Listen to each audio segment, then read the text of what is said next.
The 2000s for Donkey Kong were a pretty tough time for the fans of the series. After the overusage of the bongo controllers and the overall hit-or-miss lineup of experimentations, the original Donkey Kong Country games that made Donkey Kong a big IP for Nintendo during these SNES days were pretty much long gone. Without Rare, they just didn't know what to do with Donkey Kong. However, all that began to change as Nintendo's Texas studio Retro Studios were wrapping things up with the original Metroid Prime games. They were interested in making a new Donkey Kong game, and after a really good, strong lineup of critically acclaimed games, Nintendo greenlit Retro to revive the Donkey Kong Country series, with Miyamoto being a big help in making the game and telling Retro, and I quote, "Donkey Kong is my baby, and you better get it right."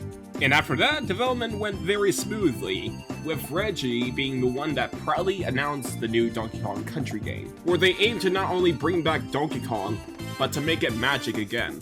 And fans were very excited. Even at E3, you could hear a lot of crowd cheering for the game, as they announced Donkey Kong Country returns. When I first heard this game, I was about 8 years old when I first saw the commercial for it, where it showed the game in this weird national documentary. And I was pretty interested in it.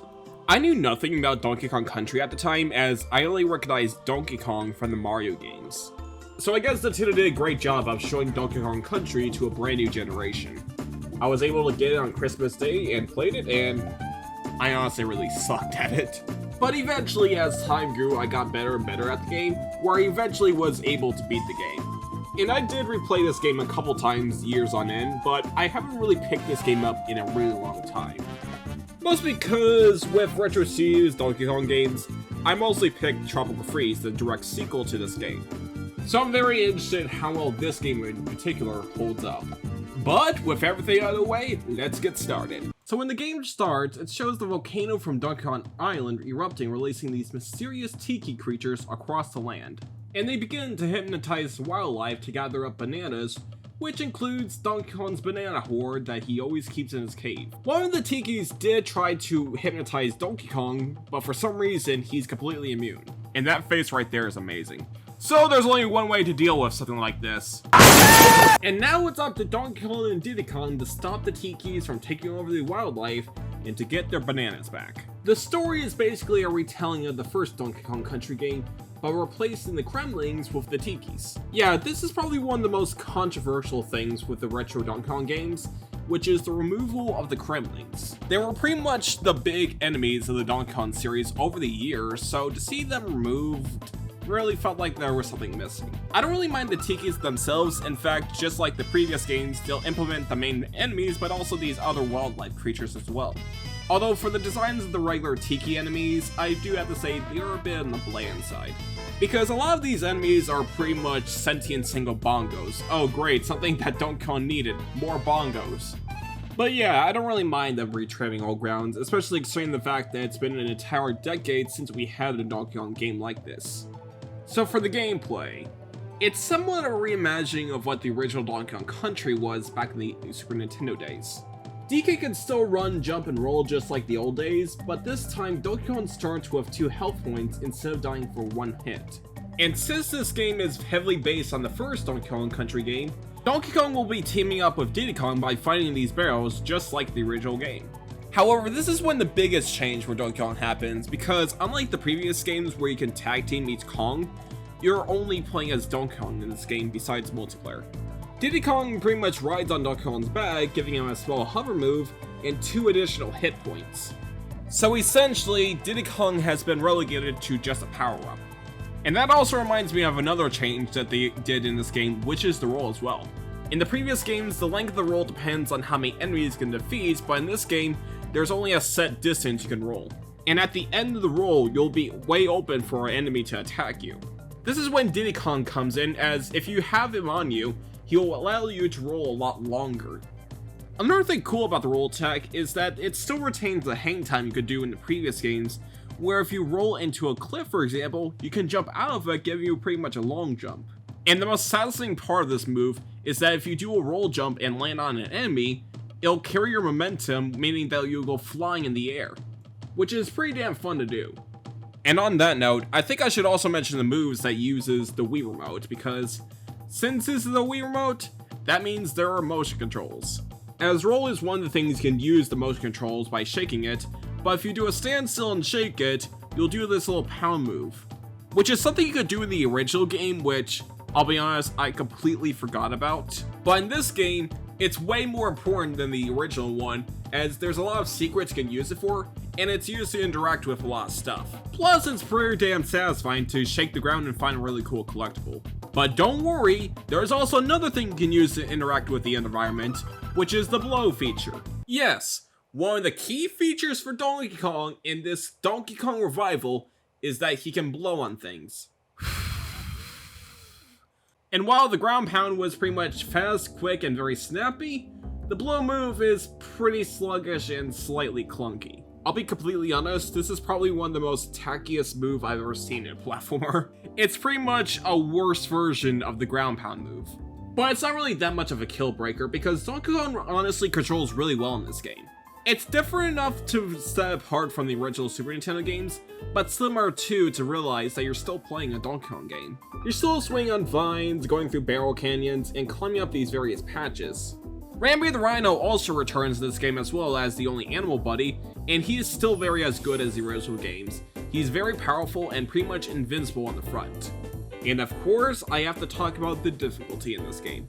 When Nintendo released the Wii all those years ago, it was mostly aimed more to a casual crowd, which means a lot of other games became a bit easier to have a broader audience. And I'm happy to say that Donkey Kong has none of that trappings, as this game is still pretty challenging. It's honestly one of the hardest games I ever played on the Nintendo Wii, at least with Nintendo platformers in particular. There's a lot of do or die situations all over the game, especially in the vehicle sections. The minecart returns once again, and it's pretty much exactly like how you expect from the previous games. How many times have I said this already? You get the idea, this game is pretty much a big homage of the previous Super Nintendo games. But anyway, so yeah, it controls like the original games. But the difficulty on these levels, however, are way harder than the original ones because of one key difference. It's pretty much a one-hit kill throughout these vehicle sections. If you hit once, even by a small enemy, you die. Which gets really painful, especially with the later ones in this game. But the minecarts isn't the only one in the game, as there's also these rocket barrel sections where it controls a bit weird. Remember Flappy Bird, where every time you have to tap the button, he flies up a bit? That's the best way I can describe these sections. They're pretty fun with the most part, with probably the lowest point being the cave sections where there's this giant bat in the way, because this control style wasn't built for dodging fast coming projectiles like this. Especially if you're trying to get the collectibles in this game as well. Alright, this is a tribute to a Rare game. As we all know, the Donkey Kong games were known to have lots of collectibles because Rare is known for having a lot of collectibles, especially with games like Banjo-Kazooie for example. And the best part is that every collectible in this game each have a good purpose. The bananas work as pretty much as you expect, as if you get 100 of them, you get an extra life, or in this case, a balloon. And I do not know why, but I always laugh during the death sequence because the music and how Donkey Kong just flies up in the air while hanging on the balloon gives me a bit of a chuckle. There's now these brand new collectibles called the banana coins, and these are pretty much used as currency, where you can basically buy various items like balloons or keys to unlock special levels in the world. The Heart Plus pretty much gives Donkey Kong an additional hit point, and the banana juice is pretty much broken as hell. Because instead of the Heart Plus where it just gives you one additional hit point, the banana juice gives you 10. Yes, at maximum you can get 14 hit points in a level. And the final item we have in the shop is Squawks. Squawks is pretty much a guide to help you indicate where the main collectibles are. The first one being these puzzle pieces. Now these aren't really used for 100%, instead they're used to unlock bonus arts in the art gallery. But these are probably the most devious hidden ones in the game, as you need to find every nook and cranny just to find one of these, and sometimes when you do, you have to do a little bonus game to unlock them by collecting all the bananas. And lastly, we have the Kong letters. Now these one, unlike the puzzle pieces, aren't really hidden, they're pretty much out in the open. But the real challenge is how to get them because they can be in really tough spots where you have to platform through. And unlike the puzzle pieces, the Kong letters are completely mandatory for 100%. As if you get all the Kong letters in each level of a world, you unlock one additional level, which is the hardest one in the world. So there are plenty of things to do in each of the levels, which is always good to see. I always mention in my new Super Mario Bros. Videos that you could always make a level a lot more interesting if you have a lot more collectibles in it, as I feel like these give you a bit more incentive in exploring levels instead of just speedrunning it through. And speaking of speedrunning, that is a main new feature you can do in Donkey Kong Country, as for every level, they have time travel stuff, which is another really good way to replay through the games because you're pretty much speedrunning it through. And some of these can be a real hassle to do so, especially with some of the bosses, because some of these you'll be doing the little waiting game for them. Alright, I think I should also talk about the bosses in the game. They're pretty good for the most part, honestly one of the better bosses in a platformer Nintendo game. I like the shtick with the Tikis is that they're able to hypnotize the wildlife, and for the boss's case, they're hypnotizing the wild monsters. And they all have a really good learning curve and difficulty for them. And every time you defeat one of the bosses, you'll have this cool little sequence where Donkey Kong beat the living crap out of the Tikis, which is always very fun to do so. The only one I found surprisingly a bit underwhelming was the final boss, because it was surprisingly easy. However, I do find this boss surprisingly unoriginal for this game, because Retro was always well known for making good original stuff for games, but this one feels like the same tropes of any other Nintendo game with the whole giant head and floating hands thing. They even still have that trope with Mario Wonder recently.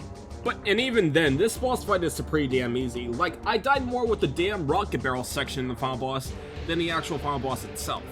At least the background of this boss fight is really cool looking. I really love the surreal animal life they have for it.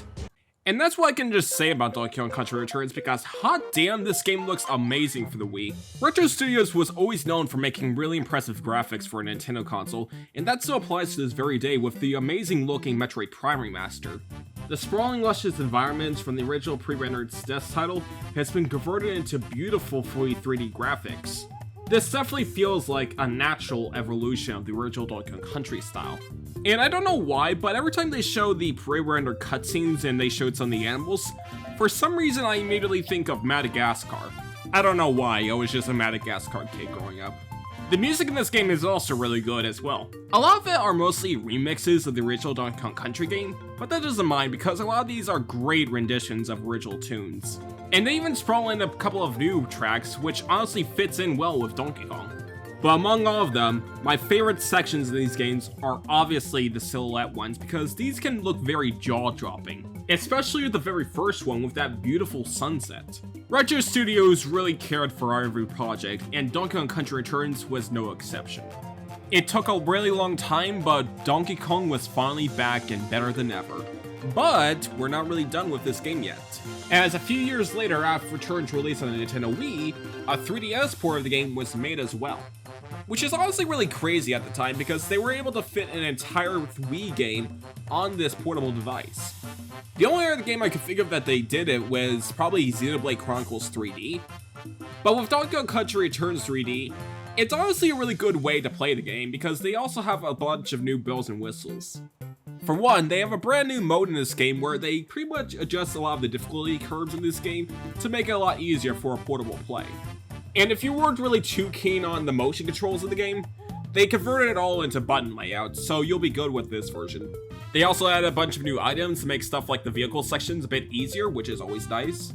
And they added a lot new levels for the ninth world in this game, as the original version on Wii only had one additional level for World 9. The only drawback for the game is that it runs at 30 FPS instead of 60 on the Wii, but honestly after playing through it, I barely even noticed the frame rate. In fact, I think I might slightly prefer the 3DS version over the Wii because it has a bit more content to it, and the controls of this game feels a bit more refined. But if you're playing on the original Wii or the 3DS version, it doesn't really matter. I highly recommend trying out Donkey Kong Country Returns. It's a phenomenal game. And honestly, one of the finest games Retro Studio has ever made. But Retro Studios wasn't done because a few years later, they created a sequel. But I'll talk about that another time because I'm going to take a little bit of a break from Donkey Kong stuff. I've played so many Donkey Kong games for the past 2 weeks that I started craving bananas a lot. But the next time we'll be here, we'll be talking about Donkey Kong Country Tropical Freeze, the most recent Donkey Kong game. But that'll do for today, so thank you for watching and I'll see you later. Bye-bye!